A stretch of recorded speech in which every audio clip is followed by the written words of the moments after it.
cards just on the floor down here if anyone wants to get one to hold up, because a few people want to speak. We're going to go do it on this big patch of grass on the corner so that we can be seen by all the passing traffic. So if you could all grab a placard so people are really clear what we're here about, and we'll just move around and then get talking.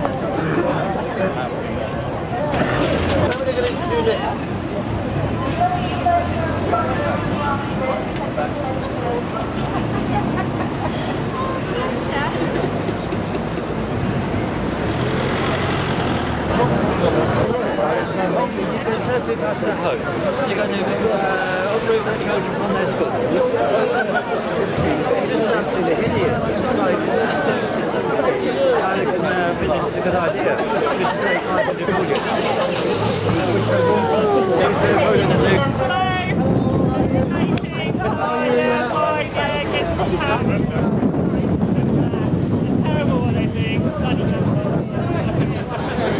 That have helped organise today.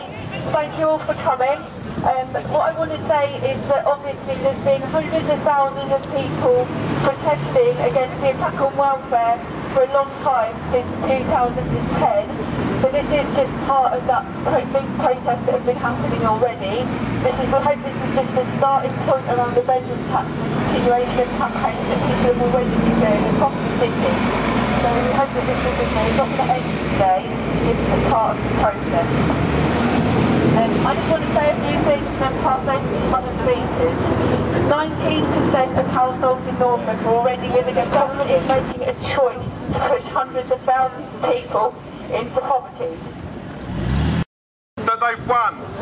What it means is that all people can do is apply for a grant to tide them over while decisions are being made. This affects hundreds of thousands of disabled people up and down the country. This week also, disabled people have been in the High Court. Over 50 disabled people demonstrated on Wednesday outside the High Court because of the closure of the Independent Living Fund. This is a fund that 18,000 disabled people rely on to live in their own homes, to live independently. The government is scrapping this. The government is also just about to scrap disability living allowance. This is what disabled people rely on to be able to live an independent life.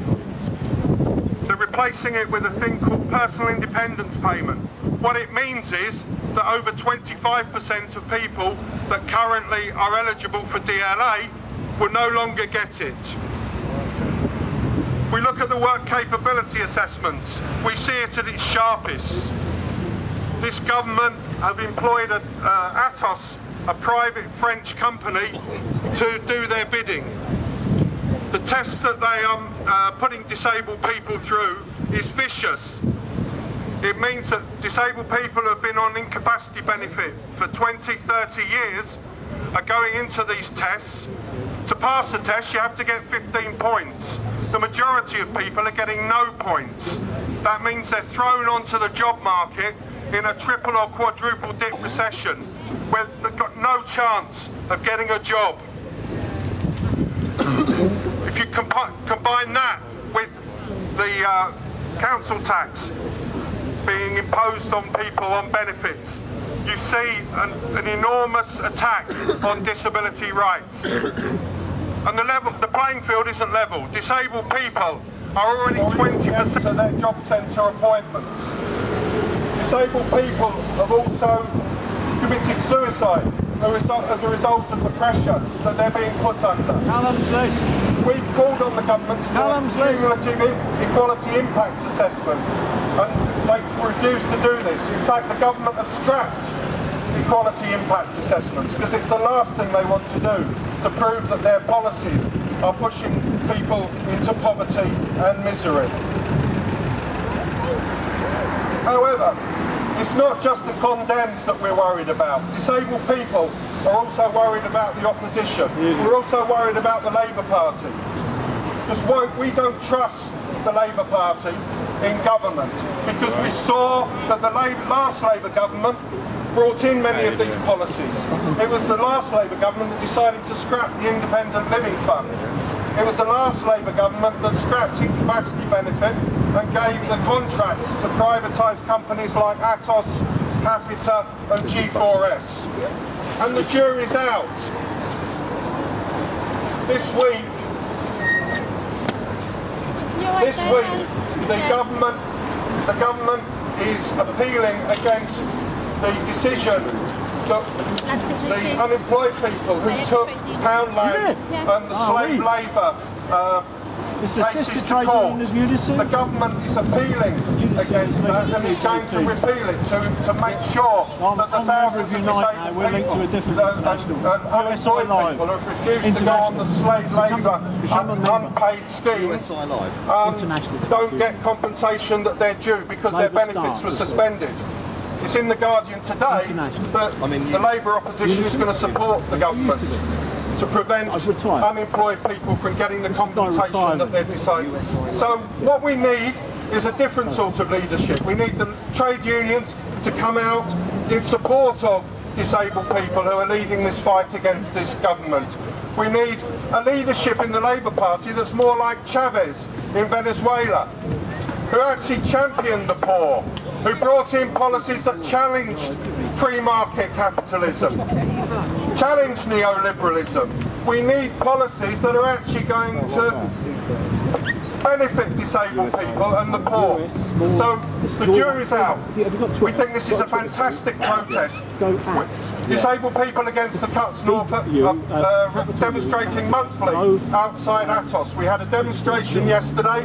We're back there, I think, on the 15th of April. We ask you all to come along and support us and join this fight, and let's step it up. Let's bring this government down.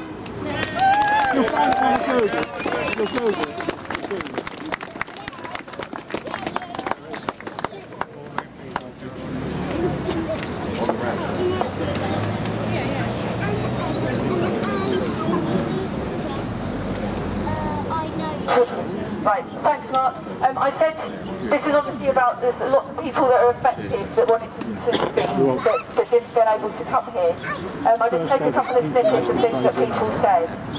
Even if I wanted to leave, there are currently only 12 one-bedroom properties available at Norwich, and 4 of these are for over 55s only. I suffer with my mental health already. This means I have a fear of leaving my house. The impact of the worry about the bedroom tax has made my health a lot worse. I feel like I'm being scared into downsizing. I struggle to make ends meet as I can't find the extra £22 a week. I've got an 8-year-old son and a 4-year-old daughter. One has severe asthma. She has her own room to try not to wake the other one up when the asthma's bad. This is making me so low. That's why I can't come along today. I've lived here for 2 years and spent £1,000 decorating my home. I'm still paying off the loans that I took out to decorate it.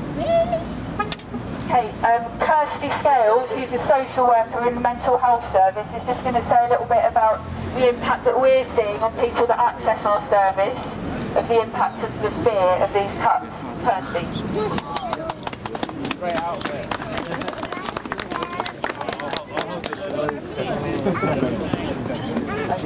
Hello, my name's Kirsty Scales. I'm a Unison steward and I'm a social worker.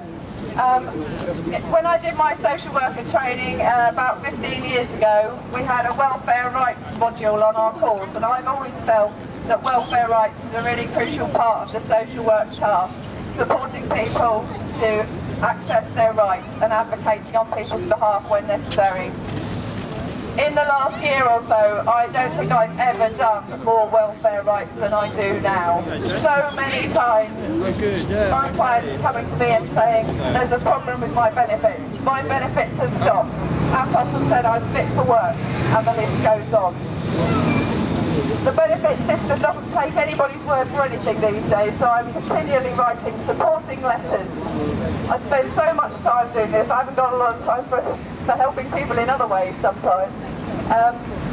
So some of my concerns are that people with mental health problems who are already struggling with low mood and anxiety and things like that, are struggling even more as they have very little money to live on. Meeting their basic needs such as being able to heat the house and being able to eat an adequate diet are really important to everybody's mental health. And I fear that people will struggle as they choose between paying the bedroom tax or eating, as they choose between heating their home or paying the bedroom tax and keeping a roof over their head. The government say, well, if you've got a spare room, get a lodger in. I know a lot of people. We mustn't let them get away with it. The bedroom tax is simply, as my banner says, another way for the rich to oppress the poor. And I'll tell you why. 670,000 households who are already finding it impossible to put food on the table are going to suffer at the hands of the government of right-wing millionaires.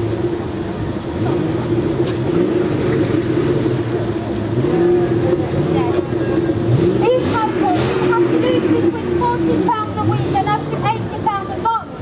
Now, £14 less in the weekly budget for families already struggling on a day-to-day basis is an awful lot.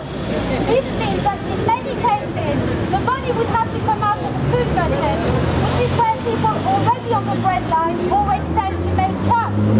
We already have about 4 million children living in poverty in this country. This is absolutely scandalous, and this must be stopped now. 4 million children in poverty in this country, that's 1 in 4 children, and that is such a shocking figure considering the wealth of this nation, which is kept by those at the very top, under the fallacious argument that austerity is the way forward for this country, and that our institutions such as the NHS and the welfare state have got to be sacrificed in order to go time run by the reckless bankers. To the right place to sleep, isn't it? To line up their pockets with bonuses. Noisy neighbours. David Cameron and George Osborne won't touch their wages. I have a tree in the house today. Instead, they are giving them a pay rise. New people by which tree they live. Right. You've got a lot of map, you know. Sorry, I've put it on the page. So let's also challenge another fallacious argument of his coalition. They tell us through the right-wing media that apparently they are work-shy people and are driving the workers to hate them and bully them. Well, here's some truth. It's all lies. First because there are barely any jobs available thanks to this coalition's economic fail, and because benefits also support the workers with very poor pay and working conditions thanks to a successful demolition of workers' rights in this country. Almost 2/3 of children in poverty in this country live in households where at least one member works. £40 a week and up to £80 a month cuts will have devastating effects on the lives of families up and down the country. It will drive people further into poverty and have lasting effects on the well-being and those children's ability to learn. The consequences will include serious damage to their development. Children in poverty have to deal with so much misery, which include being poor, being hungry, or not being able to join in activities with their peers. The bedroom tax will only increase the cases of children dealing with stress, trauma and anxieties, which inevitably also come from what their parents or carers may be experimenting themselves. In split families, for example, children may well have to sleep on the floor when they go and visit a second parent or carer who might have to downsize due to this bedroom tax. The amount of damage this policy will do to the emotional and physical development of children is really frightening me. We already know that children in poverty do not achieve as well as their wealthier peers at GCSEs. We also know that they leave school with less qualifications than their peers who are not poor. These children will come to school unable to focus and concentrate, and for some the stress will be too much to bear. So much so that they may experience low self-esteem, low self-confidence, poor behaviour and resort to self-harming, which in turn will cause a real threat to their lives. But David Cameron and Nick Clegg do not care about that. Let's face it, they're destroying everything that is good, compassionate and caring in this society, and they won't have to pick up the pieces. Look at their smug faces in the House of Commons and how they smile and giggle while they inflict their atrocious cuts. Their arrogance is an offer to these people. We know how heartless, I'm going to finish here, we know how heartless and ruthless the Tories are. We know that this is only business as usual for them, and that this is just as per their hard-right political agenda. We never were fooled. We won't be fooled again. So today, comrades, the final thing I'm going to say, because I've got to wrap it up. The final thing I'm going to say, I could go on and on, but I'll finish by saying this. It's time to put all our differences aside and unite with a common objective to fight back in a way that this government is not expecting. There is no more time to waste. Action is needed, and it is needed now. It's our duty to defend those without a voice. It's our responsibility to stand up counted and united in the fight against this government, shoulder to shoulder in solidarity. Thank you. Thanks, Malika. Right.